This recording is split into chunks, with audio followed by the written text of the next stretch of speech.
তারপর গাইজ দেখুন মানে কলেজের ভিতরে এসে 3 কুত্তা একখানে হয়েছে। ফাইনালি গাইজ আপনাদের জন্য নিলাম একটা নতুন চকচকা ব্লগ। আমরা গেতেছি কলেজে কারণ আজকে আমার এক্সাম আছে। বাজারে এসে দিয়ে আমি আপেল কিনে খাইতেছি, কয় একটা পরে নাকি আপেল খাইলে পড়া মনে হবো। তারপর গাইজ দেখুন মানে বাসে উঠে গেদি না পড়তেছে, আর আমরা দেখেন বাসে উঠে কি করি।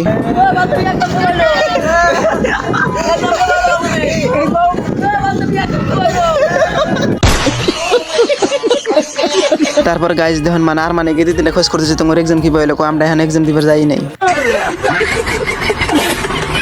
গোষ্ঠী মারছে গেছে টিকিট এলা ভাই কি কয় তোমরা 100 টাকা থার কিনে নিয়ে যাও, তোমার কলেজ জানা কোনা। তারপর গাইজ দেখুন মানে কলেজের ভিতরে এসে 3 কুত্তা একখানে হয়েছে। গাইজ যারা যারা ঠান্ডা আমাদের গাও দেয় না তাদের কম্বল তোলে নিয়ে এটা নিয়ে দিয়ে আসবো এখন।